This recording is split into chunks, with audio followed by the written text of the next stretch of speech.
Ladies and gentlemen, we are back with episode 4 of Old Head versus Newcomer. Already finished up with week 2 of the NFL season. How are you guys doing today? Good, man. Great. Let's get right into it. We got some exciting stuff to talk about. A very eventful week 2 here of the NFL season, week 3 of college football. But we'll start with the first one here. Old head, this one's for you. Patrick Mahomes and the Chiefs defeated Joe Burrow and the Bengals on a game-winning field goal. For Cincy, they are now 0-2 and have again started slow. Old head, are you worried about this rough start for the Bengals? Burrow, I still think he's got that, as you guys would say, dog in him. But that boy band hair, man, he's got to grow that out. Like, that's the first starter kit. Like, he has to get himself back into grind mode, quit worrying about the bling. Then he's got to get his boy, Jamar Chase, pulled aside, tell him, you know what, either don't play till you get your money, or you gotta get that emotions. Like if you're playing, play legit or don't play. T. Higgins, whether that injury is fake or not, who knows? I know that everyone's giving him a rash of crap because of his contract. I think the Bengals management. So again, 2 years ago, different story. Bengals management and ownership starts with them. They've jacked the whole thing up. Next, Burrow did his whole hair routine. I hope it was for charity. If it wasn't, then he's already hitting his midlife crisis at like 24. The dude doesn't need to do that. He needs to get back to just look normal and play football. And then get your two stud receivers, get them paid, or tell them just to man up and go play.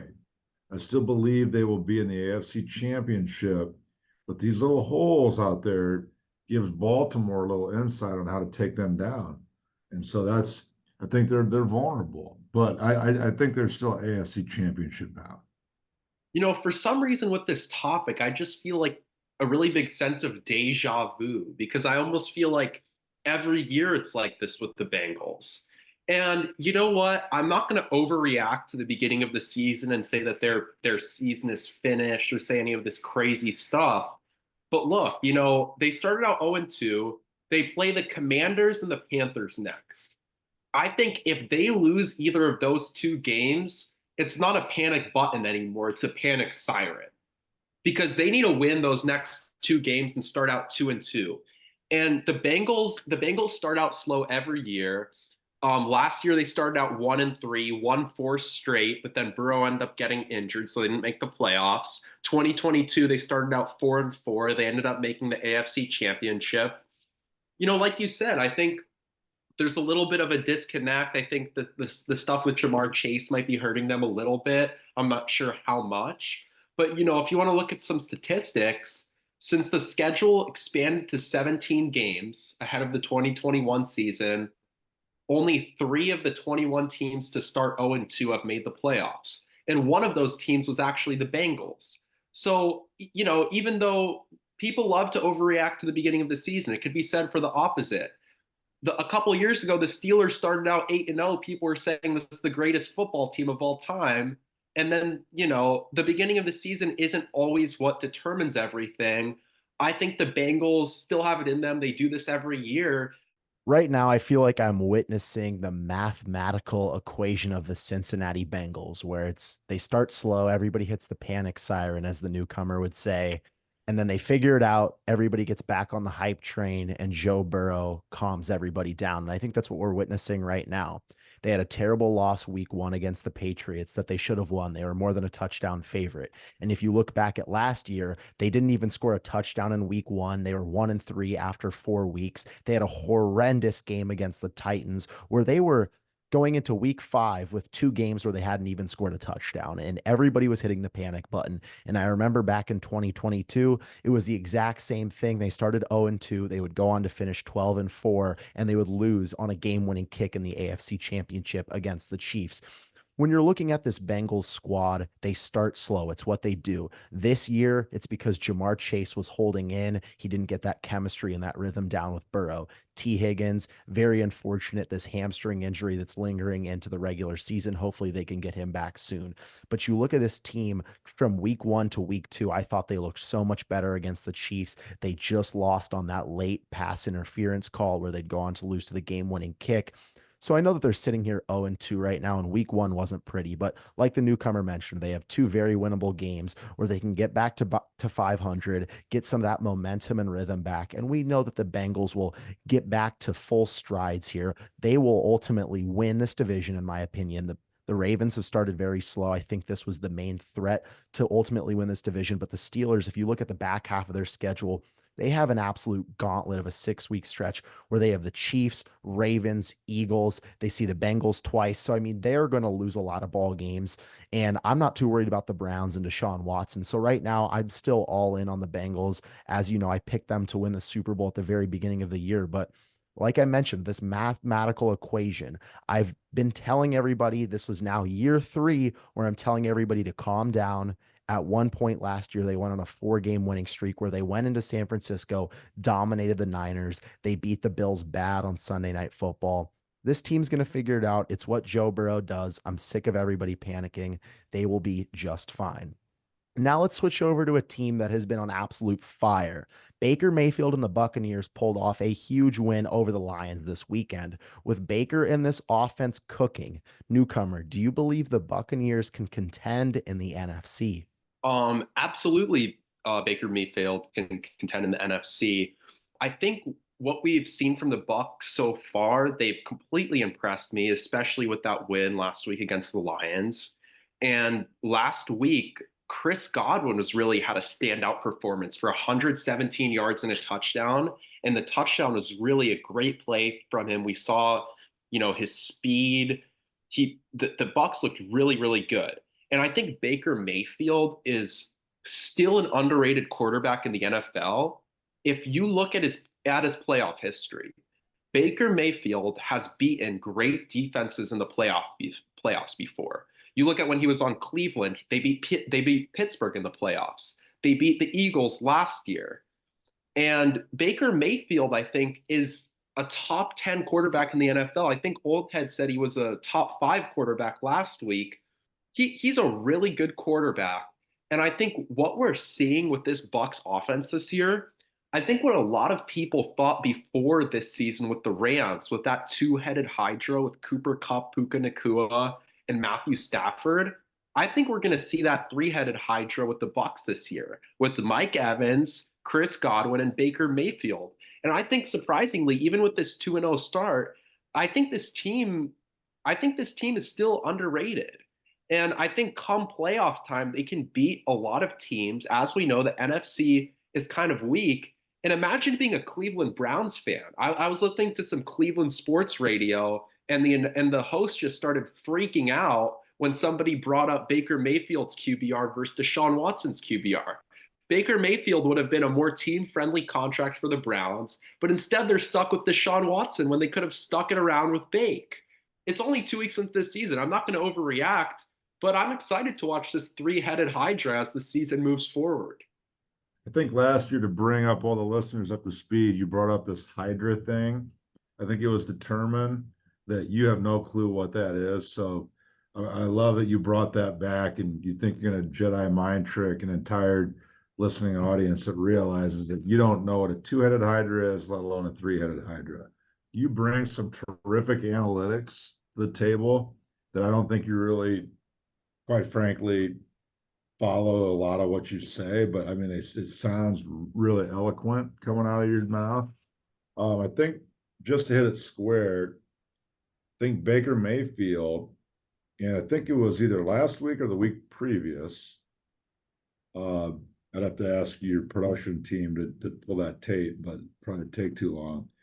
I did mention that Tampa Bay and the New Orleans Saints, along with the Lions, who will go to the Super Bowl, and Dan Campbell made a bad coaching move yesterday or last week, or he would have won that game. all being said, Baker Mayfield can get them potentially to the NFC Championship. And here's one unique thing to tie this back into the prior question. 2 years ago, Baker Mayfield, and you look at his entire history, he's grinding, he's grinding, he's grinding. He grinded at Oklahoma for the opportunity and started planting flags. Then he gets into the NFL. He's grinding. He goes from the dirty Browns to the Panthers, who are not dirty, and then he goes down to Tampa Bay. And at the end of the day, what you see as compared to Joe Burrow versus Baker Mayfield, and I love Joe Burrow. Burrow's dad pretty much knew him because he played for one of my favorite teams back in the day, is a grounded dude. His dad probably even told him, grow your hair out, boy. So what happens is you get Burrow, who's going down the pretty lane, worried about what he's going to wear before games. And you got Baker Mayfield that's like, look, I got to earn, but all those endorsement companies that paid me, I got to earn it. He's been on more ads before he was even good. He's clawing his way back to that ad money. And why? Because he shows up to the stadium in t-shirts and sweatshirts. He looks like he just came from a meat packing plant to work, and that's props to all you hardworking people out there. This guy is like a Rocky movie. He's ready to go, and he just wants to win. He's got the money. He wants to win. And that old school mentality is why he will lead them. And to some degree, it makes it fun watching him because he's kind of that Brett Favre-ish renegade type, not trying to be like, hey, let me take my teeth whitening strips out before I go get on the field today. And let me make sure that my tips are perfectly frosted and my jewelry's polished. Like, let's just go out there and play. That's what Baker Mayfield does. I do think he can. That's Baker Mayfield football there, right there from the old head. But somebody's gonna need to fact check in the production team if he's really wearing that to the games. I don't know if Baker's actually wearing that, so we're gonna fact check the old head on this one.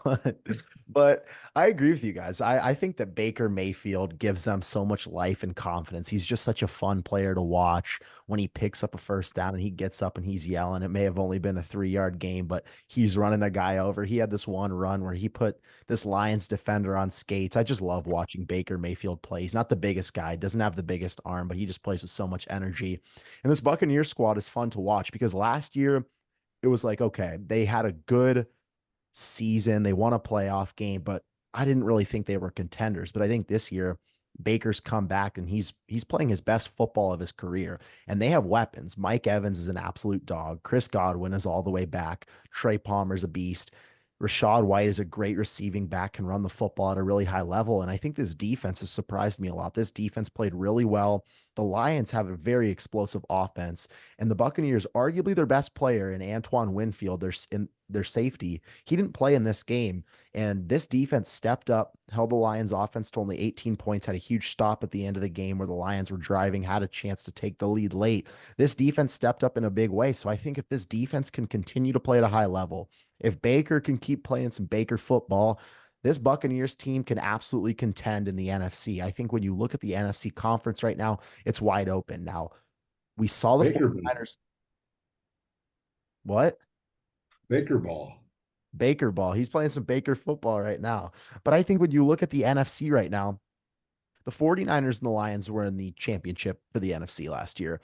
49ers have just been ravaged by injuries. Christian McCaffrey's now on the IR. Debo Samuel is going to be out for a few weeks. George Kittle got carted off. So I'm a little concerned for this team. I think they're going to be just fine. But what's going to happen with the 49ers? We just saw them go on the road and beat the Lions. Jordan Love is now injured for the Packers. The Cowboys are always up and down. Is the Eagles secondary going to be consistent? When you look at with all these question marks in the NFC, why can't Baker get it done? I absolutely think he can. The Buccaneers should not be slept on. This is going to be a really fun team to watch. And newcomer, like you mentioned, they have a really easy schedule going forward. I think they can win this I think they can win this division and potentially win this conference. Let's switch over to the AFC here. The Bills picked up a massive win against the Dolphins on the road on Thursday night. Josh Allen has looked phenomenal, and this Bills offense is rolling. Oldhead, do you believe that Allen should be the favorite to win the MVP?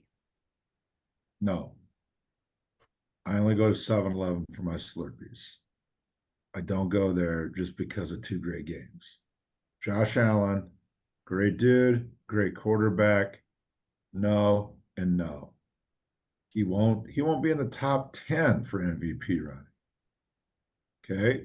So he won't. It's two games, and that's as short as it gets. You got Lamar Jackson who will come around, he'll be at the top. Mighty Mouse will come on strong at some point. I mean, the reality is this. Just for the viewers that know Yesteryear is who's mighty. yesteryear. It's over. Okay.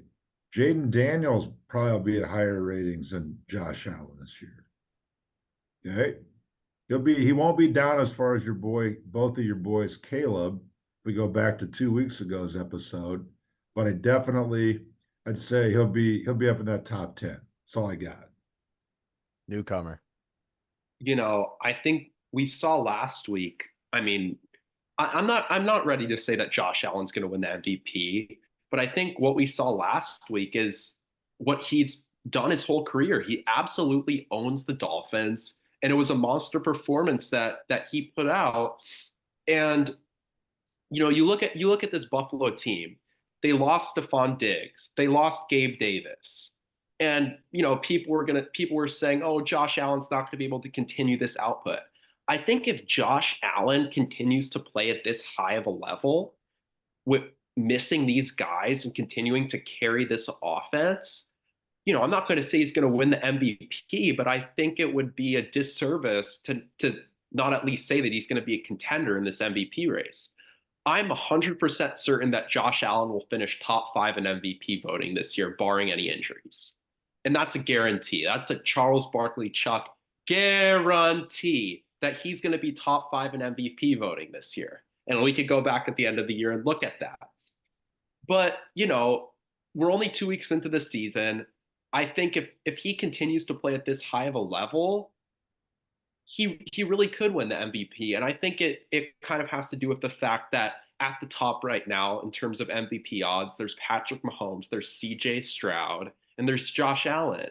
And Patrick Mahomes already has a couple MVPs. We're going to see the Chiefs win the Super Bowl. I'm not sure if the NFL wants to give Patrick Mahomes the MVP as well. He's going to get the Super Bowl MVP. CJ Stroud, I think he's a great quarterback. He's going to have a great season, but he's just a little too young to win this MVP. And we're looking at these top candidates. I really do think Josh Allen does have a legitimate chance to win this MVP. Well, of course he has a legitimate chance. He is the third best odds right now. But old head, just for everybody listening back at home, Mighty Mouse is Christian McCaffrey. And Christian McCaffrey won't even come back till potentially the middle of the season. He has no chance at winning the MVP. So that's you're using that against him now?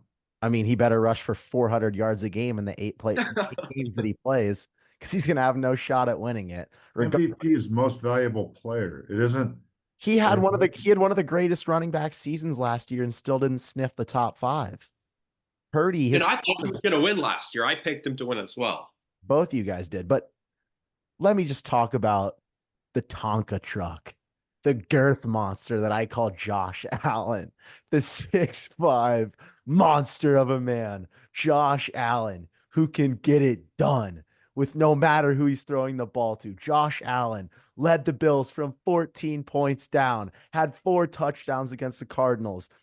Josh Allen is the most disrespected quarterback in the NFL, and he will absolutely win the MVP this year. When you look at this Bills team, newcomer, you mentioned it, all the weapons that they lost. They lost Stephon Diggs and Gabe Davis. These guys had more than 90% of the production in the receiving game last year. Josh Allen loses both of those weapons, no complaints, not a peep out of him. But Josh Allen, he shows up, he's about business, and he will get it done this year. He picked up a big win on the road against a divisional opponent in the Miami Dolphins. Massive win. Josh Allen is like Cam Newton of this generation. He's going to win the MVP. I can't say enough good things about Josh Allen. He's the third best quarterback in the NFL behind Joe Burrow. That whole Josh Allen description by our host. I mean, you might be able to do voiceover work for Chippendales. Like, advertise to get people in there. You know, that I think that's a male strip club. And at the end of the day, you bring that heat. I think that could be some sidebar money for you. Voiceover commercial work for them. Just heads up. But it's time for the pop culture question. This was one of the favorites last year amongst the old head and newcomer. Gentlemen, you're road tripping across the country and you have three empty seats in your car. What three NFL players are you choosing and why? Old head, we'll start with you. You always want to have an enforcer, an eater. I love to eat. So there's this lineman out of Oregon who just kind of looks like a sloppy guy. That'd be great. I mean, hopefully he can't find me after saying that, but uh, that would be great to have on the trip. Panay Sewell, he's one of the best offensive You tackles in the nailed you league. nailed the name on that one. Yeah, for the Detroit Rock City Lions. And so that's an obvious one, but when I'm with these next two guys, I got to make sure we got that, as you would say, girth in the car to make sure he's backing up what we're spouting off. We're driving on that interstate. Next, the ornery guy himself, never been with them, but I can tell he'd be a super duper great time. George Kittle. I think that guy, he just would be shaking his hair around, windows down. He kind of reminds me of the NFL Kid Rock. I just think he'd be yelling, screaming. We'd be wanting to be all safe driving. He'd be wanting to buy some roadies for the drive. We'd be like, you can't do that, man. Don't risk your career. His final pick, it's kind of a toss up. I had a myriad of reasons for it, but I'm going to pick Patrick Mahomes. What? And there's a reason. Patrick Mahomes loves cheeseburgers with onion rings on them. Patrick Mahomes loves eating Doritos and Ritz crackers every night in bed. This dude loves eating gummies. He loves Starbursts. This guy would just be that guy every gas station. He's going to want to buy more snacks, buy more snacks, buy more snacks. I'm that guy. And then, hey, with 450 million in the bank, he doesn't know it yet, but once I invite him, which is a rarity, he'll be thrilled. But he gets to pay for everything. He gets to pay for the entire trip because he's got that extra coin. So Patrick Mahomes, and then the hilarious part about it is once Travis Kelce catches wind of all this, we're just going to hit the ignore buttons on our phone. I will not let him take that call. We'll just keep on streaming down the freeway. So Mahomes, Kittle, and that Panay Sewell. I would have expected maybe a car ride of Mahomes, Kelsey, and Taylor Swift for the old head, but newcomer, what are your thoughts here? So, riding passenger seat, I'm going to go with one of the funniest guys, if not the funniest guy in the NFL. If we're going on a long road trip, I need someone to keep me entertained with funny stories, funny jokes. I'm going with Jameis Winston to sit in the passenger seat. And I think this guy's just absolutely hilarious. He also likes to eat food. Maybe, we could stop to get some seafood on the ride, do some, but backseat, I need two more guys. I'm thinking about Travis Kelce. He's, also a funny guy. He's a little zany, but one of the requirements with Travis in the car, only one Taylor Swift song every like 5 hours, because I can't handle much more than that. Then I need a backup driver in case anything happens. I think I have to go with Tyreek Hill. Man, we know that guy can drive fast. So if we end up needing to outrun a tornado, or we ended up getting chased in our car by someone we need to get away from, we have Tyreek who can hop in the driver's seat and drive. So my Are three you gonna guys I'm pay? Are going you with, gonna pay if this show gets canceled now? I'm I'm going with Jameis Winston, Tyreek Hill. I've actually always been a big fan of Tyreek Hill, Jameis Winston, Tyreek Hill, and Travis Kelce. Newcomer, I like your list. At number one, riding passenger, who else but the man himself, Mr. MVP, Josh Allen. He's got to be one of the funniest guys in the league. He Seats. likes wings too. He likes to eat. I like to eat. Got to be one of the funniest guys in the league. Got to have him sitting passenger, 6'5". Gonna need the leg room. Have him sitting passenger in the back seat. Old head. I'm gonna try and convince him to come into my car, but George Kittle. I'm gonna have George Kittle along for the ride with me. His dynamic with Josh Allen would just be electric. Two hilarious guys, great energy. I'm not gonna get bored on the car ride. Coming in at number 3, I think this is an underrated pick, but we have defensive tackle for the Las Vegas Raiders, Christian Wilkins. Christian Wilkins, one of the best trash talkers, one of the funniest guys in the league. I think he would just be another super hilarious guy to have in the back seat. A combination of those three, I feel like I'm going to be in the comedy club as I'm driving across the country. They all love to eat. We're going to have a blast. Ladies and gentlemen, I hope you guys enjoyed that last little pop culture question there. Great wrap up here, gentlemen. On to week 3. Season's moving quick. Thank you guys for joining us. The old head